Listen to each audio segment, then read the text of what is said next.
जानिबे मंजिल मगर लोग साथ आते गए और कारवां बनता गया।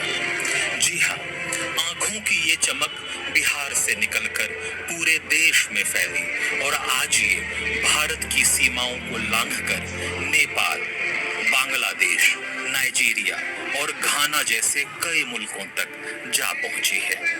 उदाहरण के लिए एक झलक पड़ोसी देश नेपाल इधर आ की जाओ। देखें। रोजमाइन और अवय संबर के लिए अब हिंदुस्तान आप सा आओ, बरसता है यहाँ के लोगों का प्यार सिर्फ और ऐसे रखना बस, एतबार। है ना? ऐसे पकड़े रहो, एक बड़े साहित्यकार ने कहा था, बस इतना ही रखना। प्रश्न मैं जो यह बोलता हूँ नहीं ना, कि हम समय के साथ चल रहे हैं, ठीक है, सबका वीडियो आ रहा है? ठीक है, आ रहा है सबका? ठीक है। Yes, good morning everybody. Good morning everybody. तो मैं engineer Tanveer Ashrafi, founder and CEO and chairman Ujjwal Educational and Charitable Trust, powered by Rose Mine Educational Trust. मैं महुआ से बिलोंग करता हूँ। हमारा ऑफिस पटना में है और हमारा हेड ऑफिस है पटना में, करेक्ट, क्लियर है? और हम लोग आपको स्कॉलरशिप पे बात करेंगे। स्कॉलरशिप होता है, किसी को पता है स्कॉलरशिप क्या होता है? What is scholarship? स्कॉलरशिप क्या होता है ये बता। स्कॉलरशिप क्या होता है? जैसे गवर्नमेंट ने कहा कि भाई जो गरीब लड़के लड़कियां हैं और टैलेंटेड हैं, गरीब है बट टैलेंटेड है, तो उनको हम लोग स्कॉलरशिप देते हैं 100%। 100% का मतलब पढ़ाई का पूरा पैसा माफ, सिर्फ रहने और खाने का पैसा देना है ना? कमाल की बात, इसके लिए जोरदार था।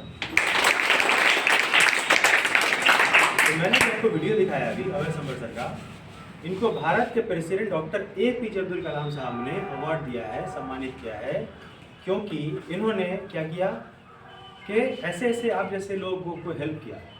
ये गांव-गांव में घुस के, शहर शहर तक घुस के ये बताया कि भाई अगर आप में टैलेंट है, कॉन्फिडेंस है, तो आप इंजीनियर डॉक्टर बनने से आपको कोई रोक नहीं सकता है, बशर्ते कि आपके अंदर कॉन्फिडेंस होना चाहिए, वो जुनून होना चाहिए, आप कुर्बानी देना चाहते हो और आप अपने माँ बाप को छोड़ के उस कॉलेज तक जाना चाहते हो, तो बिल्कुल आप डॉक्टर इंजीनियर बन सकते हो, मेरा वादा है। इसके लिए आपका जिसको रात को सोया नहीं होगा, नींद नहीं आया होगा ना, ये क्लैपिंग के अंदर साइंस है। ताली जोर से मारोगे तो ध्यान समझना है, और नहीं तो फिर झपकी मारोगे, सिनेमा हॉल बना दोगे तुम लोग। आधा लोग सो गया, आधा लोग मूवी देख रहा है, क्लियर है? तो बीच बीच में इंटरेक्शन सेशन होना चाहिए। मैं चाहता हूँ कि बीच में आप भी कोई सवाल करिए। अगर मैं बोलता हूँ आपको तो आप मुझसे सवाल करेंगे तो उसमें क्लैरिटी रहेगा, आपको समझ में आएगा तनवीर सर क्या बोल रहे हैं माइक यहाँ पे डाइस पे, ठीक है? तो अंबर सर ने क्या किया, एक मिशन संकल्प को रेडी किया। मिशन संकल्प के द्वारा वो हिंदुस्तान के नहीं बल्कि विदेश में, नेपाल हो गया, बांग्लादेश हो गया, नाइजीरिया हो गया, ये सारे कंट्रीज़ के लड़के लड़कियों को ये काउंसलिंग करते हैं। Is a motivational speaker come educational coach. इन्होंने 60-70 कॉलेजेस को टाई अप कर दिया है, और टाई अप करने के बाद आपको, आप जैसे लोग जब 10th पास करते हैं, 12th पास करते हैं, तो आपको ये पता नहीं होता कि हमें क्या करना चाहिए, किधर पढ़ाई करना चाहिए, कौन सी यूनिवर्सिटी में जाना चाहिए, और 10th के बाद कौन कौन से कोर्स करेंगे तो हमको फट से जॉब मिल जाएगा, कौन कौन से कोर्स करेंगे तो हमें जॉब नहीं मिलेगा। क्लियर है? हाँ, क्लियर है सर? तो आपको हम पूरा सर को प्रोस्पेक्टस दे देंगे, बिल्कुल आपको सोचने की ज़रूरत ही नहीं। इनके प्रोस्पेक्टस को देखेंगे आप, हमारे प्रोस्पेक्टस को देखेंगे जो सर के पास होगा, आपको बिल्कुल क्लियर पता चल जाएगा कि इंजीनियर बनने के लिए क्या पढ़ाई करना चाहिए, डॉक्टर बनने के लिए क्या पढ़ाई करना चाहिए, 10th पास करने के बाद क्या क्या पढ़ाई करना चाहिए, 12th पास करने के बाद क्या क्या पढ़ाई करना चाहिए, ग्रेजुएशन के बाद क्या पढ़ना चाहिए।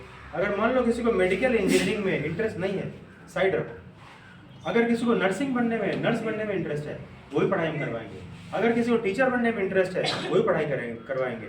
अगर किसी को MBA करना है, वही पढ़ाई करवाएंगे। किसी को दांत का डॉक्टर बनना है, वो पढ़ाई हमारे पास है। किसी को इंजीनियर बनना है, किसी को हवाई जहाज उड़ाना है, एरोनॉटिक्स इंजीनियरिंग बनना है, वो सारे पढ़ाई हमारे पास अवेलेबल है। किसी को MBA करना है, वो भी करवाएंगे, BBA करना है, वो भी करवाएंगे। मतलब ऐसा कोई पढ़ाई नहीं जो हमारे पास नहीं है। क्या करना चाहिए इसके लिए?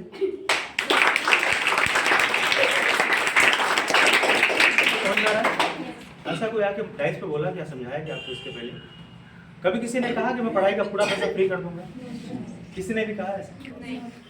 सब लोग आगे कहते हैं कि भाई तुम मेरे पास आओ, 100 रुपये का रजिस्ट्रेशन करो, 1000 रुपये का रजिस्ट्रेशन करो, मैं तुम्हें पढ़ाऊंगा। पढ़ाने के बाद मैं तुम्हें ऐसा नौकरी दिलवा दूंगा, वैसा करवा दूंगा, वैसा करवा दूंगा। फिर पता चलता है कि पढ़ लिया महुआ में घूम रहे हो। कौन से गांव में आप लोग? मैं कौन सा गांव बोल रहा हूँ अभी? जिलवारा मड़ीचा में घूमते रह जाओ बाबू, है ना? मैंने कभी पैसे का बात किया नहीं। मैं ये कह रहा हूँ कि अगर आप 10th पास हो, आप सर से कांटेक्ट करो। क्या नाम है सर आपका?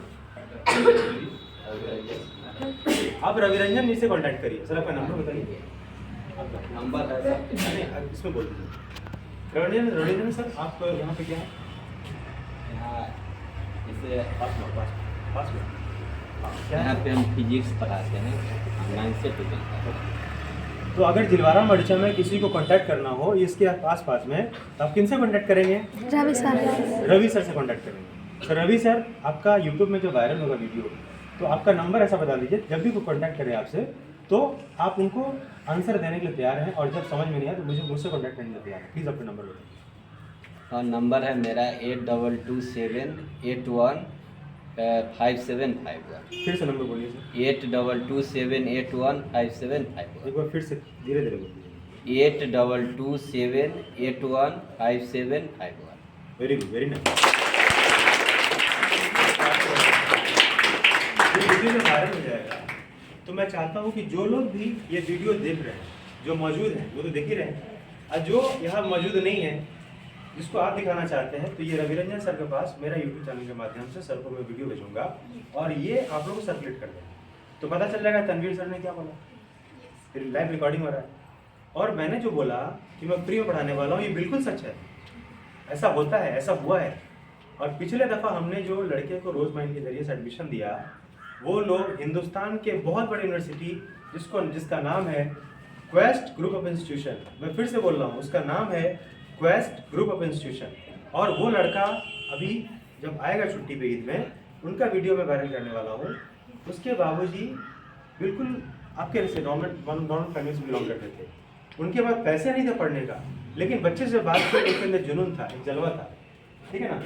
उनके अंदर जुनून था, जलवा था, और वो बच्चा पढ़ना चाह रहा था। तो मैंने क्या किया उनको, मैंने क्या किया, बाबू बाबू बाबू तो बाहर, उनको बोलो बाहर, ठीक है? पानी पी के आइए। ठीक है, तो उनके अंदर जलवा था, एक जुनून था, और उस बच्चे को मैंने हेल्प किया, अंबर सर तक पहुंचाया, और अंबर सर ने उनको ऐसा हेल्प किया कि वो लड़का एक ऐसे यूनिवर्सिटी में चंडीगढ़ में पढ़ाई कर रहा है, सिर्फ रहने और खाने के खर्च पे, और वो भी रहने और खाने का खर्च कितना, मात्र 70 से 80 हज़ार रुपया। तो डेली कितना हो गया भाई, जोड़ोगे तो मात्र 200 रुपया। अब ये बताओ, आज के ज़माने में ऐसा कोई गार्जियन होगा जो बेटा को इंजीनियर डॉक्टर बनाना चाहे, बेटी को डॉक्टर बनाना चाहे, बेटी को टीचर बनाना चाहे, बेटी को बैरिस्टर बनाना चाहे, बेटी को वकील बनाना चाहे, और डेली 200 रुपया खर्च नहीं कर सकता? ऐसा कोई है क्या? नहीं। इसके लिए जोरदार। अगर आप लोग 200 रुपया आपके गार्जियन आपको खर्च करेंगे आपके पीछे, तो आप क्या बन सकते हो? जोर से बोलो, क्या बन सकते हो? Doctor, engineer. और क्या बन सकते हो? नर्स। उधर थोड़ा वीडियो बना दो। क्या क्या बन सकते हो बाबा? Doctor, engineer, nurse, teacher. और क्या बन सकते हो? वेरी गुड, बहुत अच्छा। तो पता चला मात्र 200 रुपया गार्जियन अगर खर्च करने के लिए तैयार हैं, अगर उन्होंने ठान लिया कि अपनी बेटी को इंजीनियर बना देंगे, तो क्या उनको जमीन बेचने की जरूरत है? नहीं। घर बेचने की जरूरत है? कर्जा लेने की जरूरत है? क्रेडिट कार्ड लेने की जरूरत है? अब क्रेडिट कार्ड बात है। क्रेडिट कार्ड कितने लोग जानते हैं? क्रेडिट कार्ड के बारे में कौन कौन जानता है? क्रेडिट कार्ड एक ऐसा गंदी चीज़ है, जो क्रेडिट कार्ड लेके लड़का पढ़ता है, इंजीनियरिंग कर लेता है, और क्रेडिट कार्ड वाले उसको दे देते हैं। अब पढ़ तो लेता है, और जब नौकरी नहीं होता है, अब बैंक से चढ़ जाता है कि भाई तुमको पैसा देना पड़ेगा, भले तुम घर बेच के दो, अच्छा नहीं जा सकते। क्रेडिट कार्ड एक लोन है कि नहीं? यस और नो? यस। तो लोन लेके जो बच्चा पढ़ेगा, और पढ़ने के बाद अगर मान लो खुदा ना खास्ता उसको नौकरी ना मिला, तो बैंक उसको छोड़ देगी या पैसे लेगी? तो कहाँ से देगा? क्या करेगा भाई? उधर वीडियो थोड़ा घुमा दो।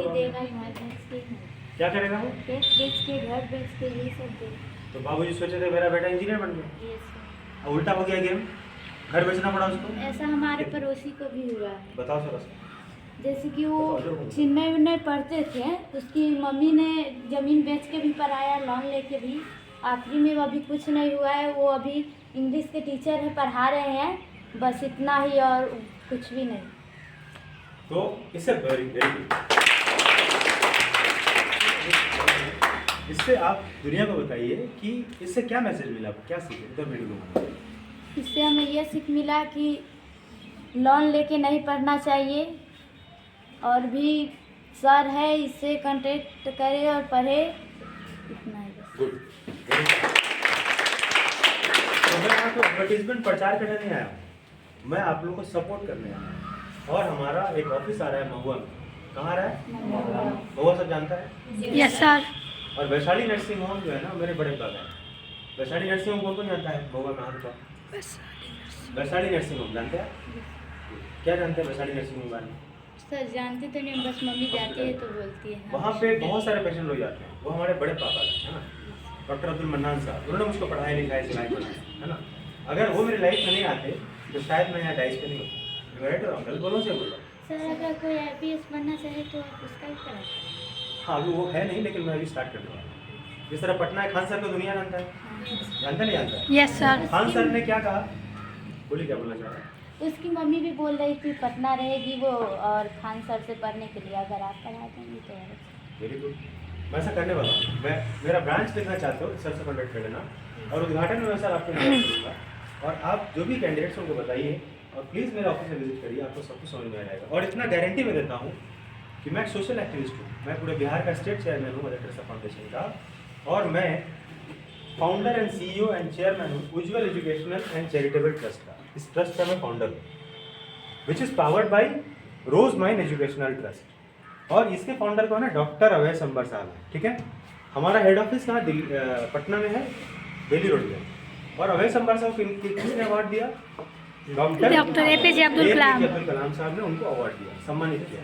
ठीक है, और इस अभय संबर साहब की तारीफ इमरान साहब करते हैं। राजस्थान अलवर के रहने वाले इमरान सर डॉक्टर अभय संबर साहब की तारीफ किया करते हैं। और इमरान सर की तारीफ कौन किया करते हैं? भारत के प्राइम मिनिस्टर कौन है भाई? नरेंद्र मोदी जी। नरेंद्र मोदी जी के नाम पे जोरदार था। मोदी है तो मुमकिन है ना? क्या है भाई, जोर से बोलो। मोदी है तो मुमकिन है। हम लोग हिंदुस्तान में इसीलिए हैं क्योंकि सेंट्रल में मोदी जी है ना।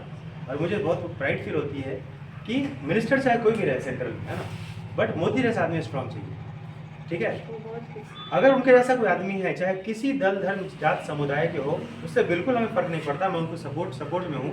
लेकिन अगर मोदी जैसा आदमी है, हमारे round prime minister Modi ji जैसा आदमी अगर है, तो बिल्कुल मैं उसके सपोर्ट में हूँ। और नहीं तो हम मोदी जी के लिए भगवान ईश्वर खुदा से प्रेयर करते हैं कि बिल्कुल वो अच्छा उनको लाइफ लॉन्ग रहे, ताकि हिंदुस्तान की धरती जो बची हुई है, बम बारूद यहाँ पे नहीं हो रहा है, बिल्कुल मोदी जी का बहुत बड़ा देन है, इसके लिए जोरदार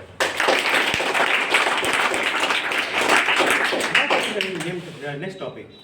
अब अभी जो रोड देख रहे हैं, बिजली देख रहे हैं, हम चाहते हैं मोदी जी से इस वीडियो के माध्यम से हम रिक्वेस्ट करना चाहते हैं, अगर ये बीजेपी टीम तक हमारा वीडियो पहुंच गया तो मैं उन तमाम लीडरों से रिक्वेस्ट करना चाहता हूं कि सर, जिस तरह आपने रोड को बढ़िया किया, बिजली को बढ़िया किया, हम चाहते हैं कि बिहार में आप कुछ मत दीजिए, जो दिए उतना ही दीजिए, सिर्फ शिक्षा दे दीजिए बस। इसके लिए क्या करना चाहिए?